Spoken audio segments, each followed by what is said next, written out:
მოგესალმები მეგობრებო. ესე იგი დღეს ახალი გეგმით ვარ წარმოდგენილი, მოკლედ ერთი კვირა არის უკვე რაც ვარ სამსახურის გარეშე. ამ ერთი კვირის მანძილზე ვაგზავნი რა თქმა უნდა შეტყობინებებს. გახსოვთ ის ვიდეო რომ დავდე თუ როგორ ვიპოვა პირველი სამსახური. აი ზუსტად რა საიტებიც მაქვს მოცემული, რა ტექსტიც მაქვს მოცემული, მაგას ვაგზავნი ჩვეულებრივ თუ რაიმე ვაკანსია დაიდება, თუმცა არ ყოფილა ჯერჯერობით გამოხმაურება და ხო იცით რომ ეს რთული პროცესია. პირველი 3 თვე ზუსტად ასე ვიყავი, ყველგან ვაგზავნიდი და ყოველდღე ვაგზავნიდი, მაგრამ თითქმის არ იყო ხოლმე გამოხმაურება. ამიტომ ხო, ახლა იგივე განმეორდა და ვიღალი სახლში ჯდომით, თან ზაფხულში ბევრად უფრო რთული აღმოჩნდა ეს უმუშევრობის პროცესი, იმიტომ რომ ზამთარი რო იყო და რო ციო და აი გარეთ მაინც რაღაცნაირად არაკომფორტული იყო გასვლა რაღაცა. ისეთ პრობლემას არ წარმოადგენდა რა ეს უმუშევრობა. თან ახალი ჩამოსულები ვიყავით, ქალაქს ვათვალიერებდით, დრო გაგვყავდა. ეხლა ქალაქსაც ვერ დაათვალიერებ, პირობითად რომ გინდოდეს, იმიტომ რომ როგორც გითხარით, სამხრეთ ნაწილში ძალიან ცხელა და ძალიან არაკომფორტული არის გარეთ გადაადგილება. ამიტომ ხო, ზაფხულში უმუშევრობა ბევრად უფრო რთული პროცესია. ამიტომ ახალი გეგმა შევიმუშავე. გადავწყვიტე რომ სახლში აღარ ვიჯდე, ეს ერთი კვირა საკმარისი იყო, 5 დღე. და გადავწყვიტე რომ გავიდე გარეთ და უშუალოდ ადგილზე მივიდე, ისეთ ადგილებში, სადაც ვფიქრობ, რომ რაღაცა შანსი მაინც შეიძლება არსებობდეს ჩემი დასაქმების. ეხლა აქ მაქვს ესეთი ფურცელი, ჩვეულებრივ თავახის ფურცელი. აქ ვაპირებ, რომ დავწერო ჩემი ნომერი, მივხვდე ჩემი სახელი და სადაც შევალ, ვეტყვი, რომ გამარჯობა, მე ვარ ხათო, ვეძებ სამსახურს. ამ ეტაპზე არ მაქვს სამსახური და ნებისმიერ გრაფიკს შემიძლია რომ მოვერგო. რაღაცა, ცოტა პრობლემა მაქვს ენაზე და თუ ისეთი პოზიცია იქნება, რაზეც პირობითად პრობლემას არ შევუქმნი დამსაქმებელს, როგორც ეს უკვე ვნახეთ რომ მოხდა. და ხო რა, დავუტოვებ ჩემს საკონტაქტოს, თუ იმ მომენტში მეტყვიან, რომ კი გვაქვს რაღაცა ვაკანსია, ხომთლად უკეთესი. მაგრამ ეგეთ რაღაცები ნაკლებად ხდება ხოლმე, ამიტომ თუ რაღაცა გამზადებული მექნება ჩემი ნომერი, მექნება დაწერილი, რომ დავუტოვო და თუ რამე შანსი გამოჩნდება, იმედია რომ პირველ რიგში მე დამიკავშირდებიან.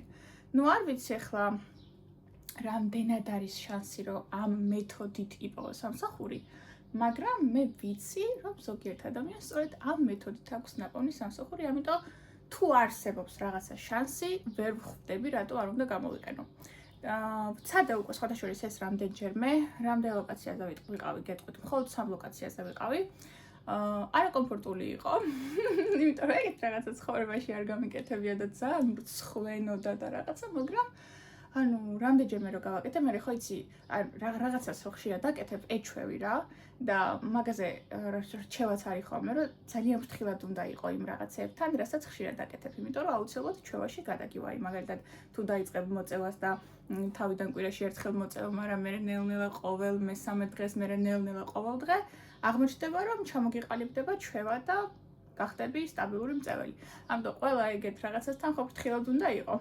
ხო და ამ შემთხვევაში თავიდან არაკომფორტული იყო, მაგრამ რამდენჯერმე რო გავაკეთე, მივეჩვიესავით. ეხლა იმდენად არაკომფორტული აღარ არის ჩემთვის, როგორიც იყო პირველ ჯერზე.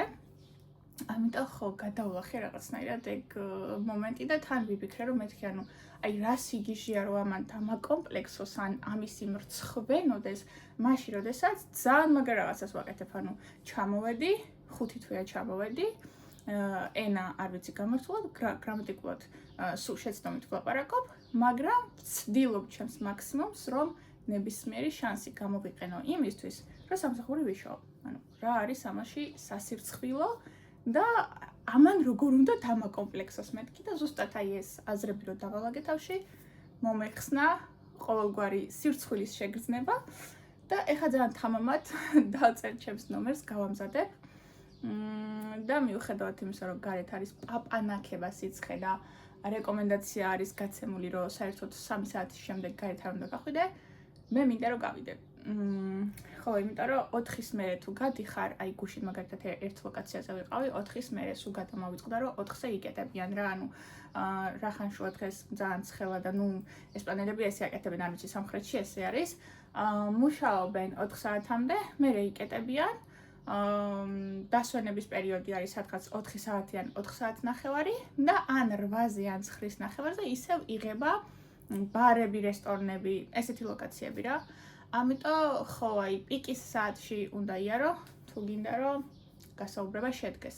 საღამოს საათებში არ მინდა გასვლა, იმიტომ რომ ძალიან ბევრი ხალხი არის ხოლმე ამ ბარებში და რესტორნებში და არ მგონია იქ ვინმეს ჩემთვის ეცალოს რომ მომისმინოს საერთოდ რას ვეტყვი, იმიტომ რომ მე ხო ჩვეულებრივ სტაფის რომელიმე წევრს უნდა გავესაუბრო. ხო და ამიტომ ყველა ვარიანტში ჯობია რომ 4-მდე მიხვიდე. ეხლა არის 2-ის ნახევარი, სასწრაფოდ დავწერ ჩემს ნომერს, ბევრჯერ დავწერ რომ ბევრი ის გამოვიდეს და გავიდეთ ერთად, რაც შეგხვდება, ყველა ლოკაციაზე შევიდეთ. აბა, წავედით. შევედი პირველ ლოკაციაზე. გამოვედი, მეგობრებო, დამარეჯექტეს, ნომერიც კი არ გამომართვეს. მოკლედ, რო შევედი, ანუ ერთმანეთში საუბრობდნენ და აშკარად მივხვდი, რომ კადრი სჭირდებოდათ რა. ოკეი, მეთი კარგია, იქნებ დაინტერესდნენ ჩემით, მაგრამ მე ერთმა მეორეს გადასცა, მეორე მესამეს გადასცა. ეს მესამე მე მგონი იყო შეფი. გამოვიდა სამზარეულოდან და პირველ რიგში რაც მკითხა იყო, ქონდა თუ არა საბუთები მწყობში, იმიტომ რომ მე ვუთხარი რომ მეთქი 5 თვის ჩამოსული ვარ თქო და რა თქმა უნდა პირველ რიგში იმას ივარაუდებდნენ რომ საბუთები არ მექნებოდა. რა თქმა უნდა ვერ მოვიტყუებოდი, რა სიგიჟია. ამიტომ ვუთხარი რომ არა მეთქი ჯერ საბუთები არ მაქვს და აიო მაშინ ვერაფერს ვერ ვიზავთო უწუხარო. კი მეთქი მესმის აბსოლუტურად. როცა გექნება საბუთებიო, მე შეგვიძლია რომ განვიხილოთო, იმიტომ რომ რასაც დავაკვირდი, კადრი სჭირდებოდათ რა. ხო და მაგიტო ინტერესი წამოვიდა, მაგრამ მაშინვე უკან დაიხიეს, როდესაც გაიგეს, რომ არ მქონდა საბუთები. ეხლა მე ახლოს ვერანაირ ბარს ვეღარ ვხედავ, იმიტომ რომ ჩვენ ვართ შუა უბანში ეხლა. ამიტომ ჯერ ჩავიდეთ მეტროსკენ და იქნებ რამე გამოჩნდეს კიდევაც. ძალიან მძიმე ჩანთა მაქვს აკიდებული, იმიტომ რომ აი ამ ჩამოვლის მერე დარბაზშიც მივდივარ რა. ხო და არ არის ისეთი ახლო გზა რომ ამობრუნდე ამ სიცხეში, აიღო დარბაზის ჩანთა და მე წახვიდე დარბაზში. ამიტომ პირდაპირ წამოვიღე დარბაზის ჩანთა და მეორე ლოკაციაზეც ვიყავი, მათაც მკითხეს თუ მქონდა საბუთები, აქაც ვთქვი რომ არა, მაგრამ ანუ რაღაცებს მელაპარაკებოდა რა, ზუსტად არ მესმოდა. თუ გამოჩდება რამე შანსიო თუ რაღაცა ეგეც მეუბნებოდა და მეთქი ანუ შეიძლება რომ ჩემი ნომერი დავტოვა თქო ანუ იქ პირველად მაგალითად არ დამატოვებინეს საერთოდ ნომერი იმიტომ რომ არაო რა საბუთების გარეშეო და აქ რო კიდე რაღაცებს მელაპარაკებოდა მაგრამ თან ვერ ვიგებდი ზუსტად რას მეუბნებოდა მეთქი შეიძლება რომ დავტოვა თქო და მითხრა რომ კიო და რომელში განიხილავ მუშაობასო სამზარეულოშიო თუ მიმტანათო რა გააქვსო გამოცდილებაო და უმეთქი არ მაქვს გამოცდილება მაგრამ მზად ვარ რომ ვისწავლო მეთქი რა ყველანაირად და ოკეიო და დაიტოვა ნომერი არ ვიცი გავაგრძელოთ გზა ვიყავი შემდეგ ადგილას ეს მე რამდენი იყო ოღონდ ანუ მესამე იყო თუ მე რამდენი იყო არ ვიცი ანუ ძალიან მალე ამერია ცოტა იქით უნდა ამრეოდა მაგრამ უკვე ამერია მოკლედ ამათმაც არ დაიტოვეს ნომერი ოღონდ არც უკითხავთ საბუთები მქონდა თუ არა ანუ პირდაპირ მითხრეს რომ არ არისო ადგილიო რა ანუ საერთოდ არ იყო ადგილი შესაბამისად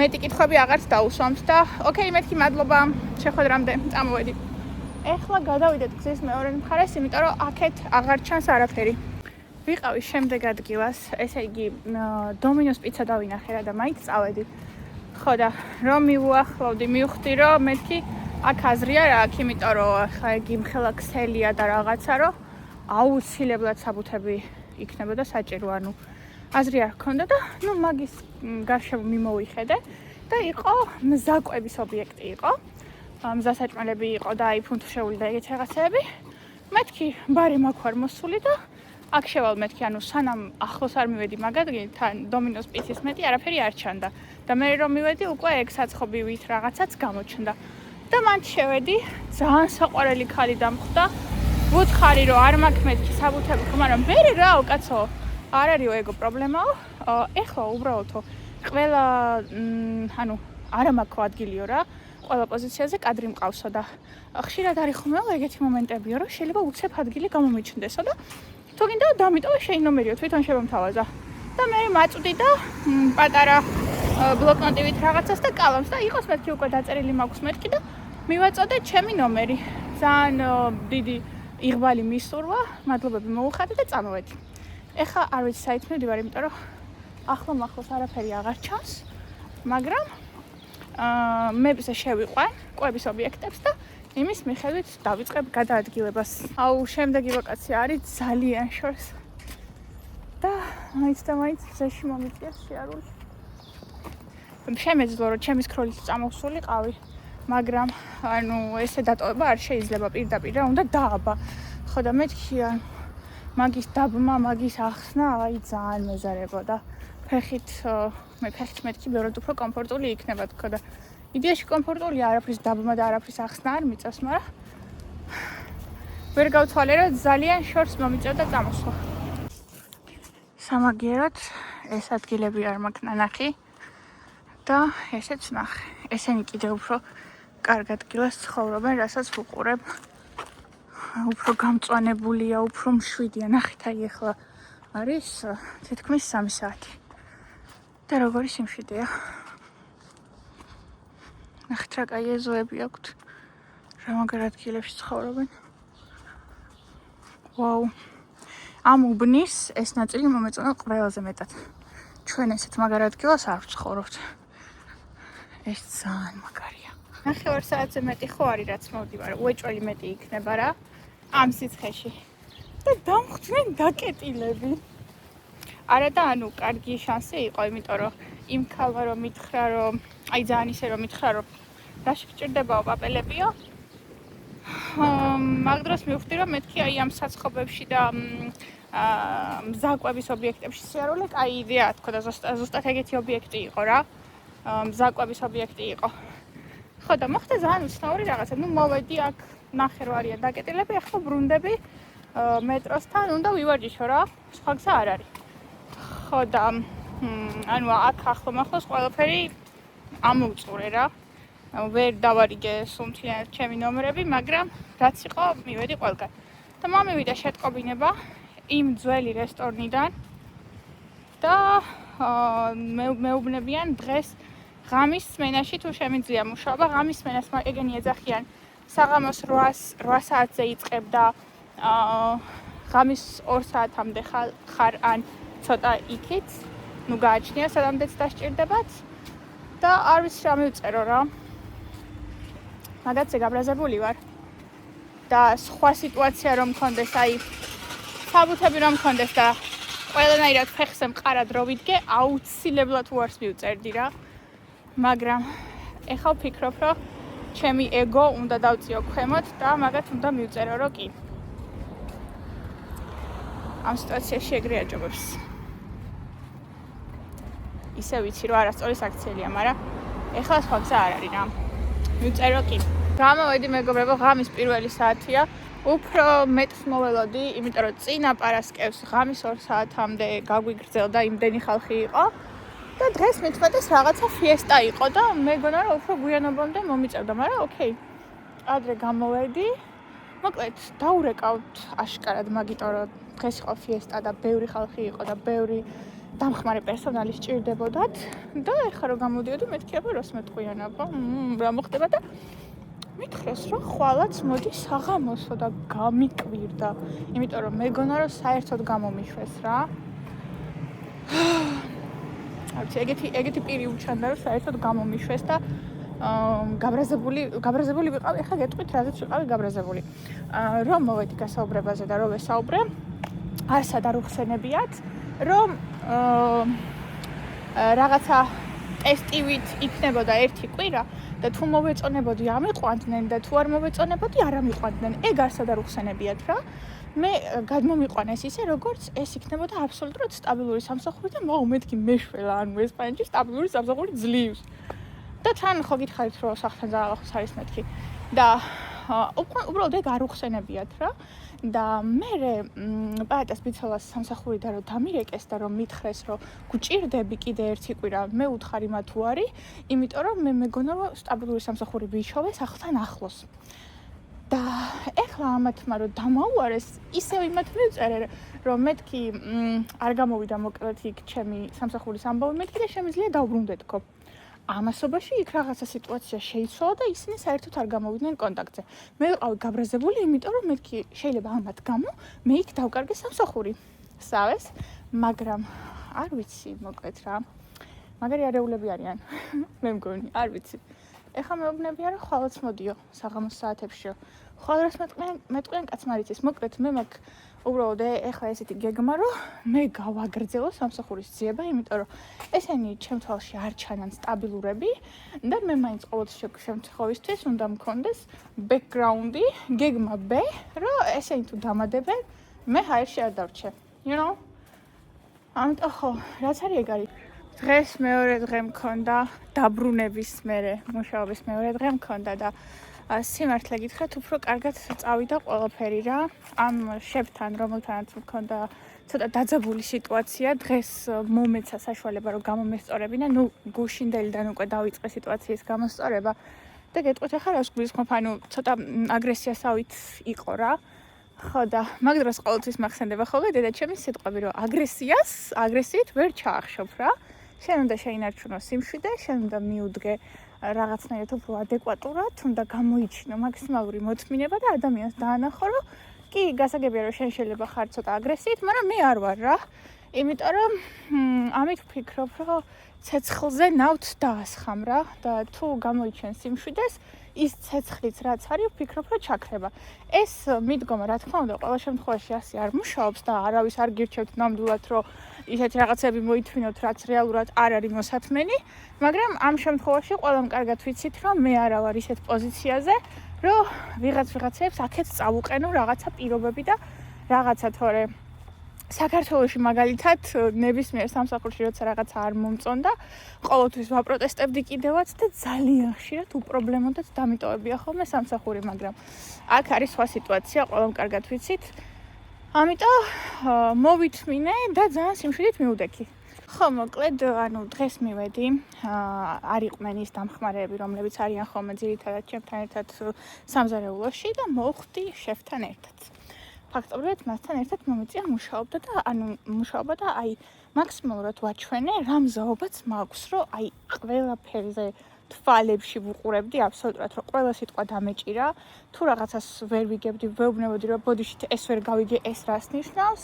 ყოველი დავალების შესრულების შემდეგ ვუსვამდი კითხვას, რომ აი ნახეთ ეს დავასრულე და ახლა რა შემიძლია რომ გავაკეთო, იმიტომ რომ მინდა ვაჩვენო, რომ ანუ საზარმაცოდ და დროის გასაყვანად და ესე ჩეთერობისთვის არ ვარ მისული რა, მისული ვარ საქმის გასაკეთებლად.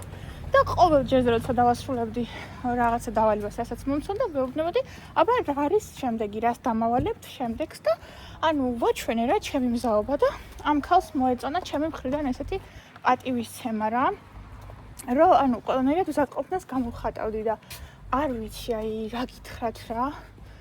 შეიძლება ხვალ მითხრან, რომ კარგად იყავი ისევ. შეიძლება მითხრან, რომ აი უკეთესი კანდიდატი ვნახეთ, არანაირად არ გამოვრიცხავ, ანუ როგორც კი პირობითად გამოჩნდება ვიღაცა ისეთი, ვინც უკვე ნამუშევარია აქვს გამოცდილება და რაღაცა, ვფიქრობ, რომ ეგრევე გამომიშვებენ, მაგრამ მეც ეგეთ პროცესში ვარ, რომ ამათთან მუშაობის პარალელურად, როგორც ხედავთ, თან ვეძებ სამსახურს. იმიტომ რომ გრძნობ, რომ მე მგონი, რომ არ არიან სტაბილურები, იმიტომ რომ ერთხელ უკვე გამომიშვეს რა.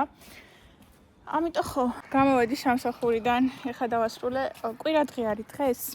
და ეხლა გეტყვით, როგორი ვარაუდი მაქვს და ვნახოთ თუ გამართლდება ჩემი ვარაუდი. მოკლედ, წინაზე დამადეს ჩვეულებრივად კვირადღეს და მე 4 დღე არ მწერდნენ და მე მომწერეს, რომ პარასკევი, შაბათი, კვირა გვჭირდებიო. და ეხლაც მგონია, რომ ზუსტად იდიოს გააკეთებენ. დღეს ხო არის კვირადღე. ხო და მგონია, რომ 2 შაბათი, 3 შაბათი, 4 შაბათი, 5 შაბათი საერთოდ არ გამოვლენ კონტაქტზე და პარასკევი, შაბათი, კვირას დამიკავშირდებიან, რომ გვჭირდებიო რა. არ ვიცი, ეგეთი ვარაუდი მაქვს. უკეთეს შემთხვევაში ეგრე მოხდება. უარეს შემთხვევაში ის მოხდება, რომ პარასკევი, შაბათი და კვირაც კი არ დავჭირდები, მაგრამ ანუ მე არ ვნებდები, არ ვაჩერებ სამსახურის ძიებას, ისევ ყველგან შევალ, ისევ ყველგან გავაგზავნე შეტყობინებას, თუ რაიმე განცხადება დაიდება ხოლმე და არ ურჩები ამათ იმედზე რა. ყველაზე უარესი რაც ვივარაუდე რომ მოხდებოდა, ეგ მოხდა. პარასკევი, შაბათი, კვირასაც არ დამიკავშირდნენ, რაც იმას ნიშნავს, რომ საბოლოოდ გამომიშვეს და ნუ არაფერი რა ვარაუდობდი. ეხლა ჩვეულებრივ ვაგრძელებთ სხვადასხვა ლოკაციებზე სიარულ. რამდენიმე ლოკაციაზე მთხოვეს რომ დამეტოვებინა CV, ამიტომ გავაკეთე CV და უკვე დაახლოებით 5-6 ლოკაციაზე დავტოვე და ჩვეულებრივ ამ რეჟიმში გავაგრძელებ შემდეგ ბლოგშიც. ნახოთ რა იქნება. არ დაგავიწყდეთ არხის გამოწერა. მადლობა რომ მიყურებთ. მომავალ შეხვედრამდე.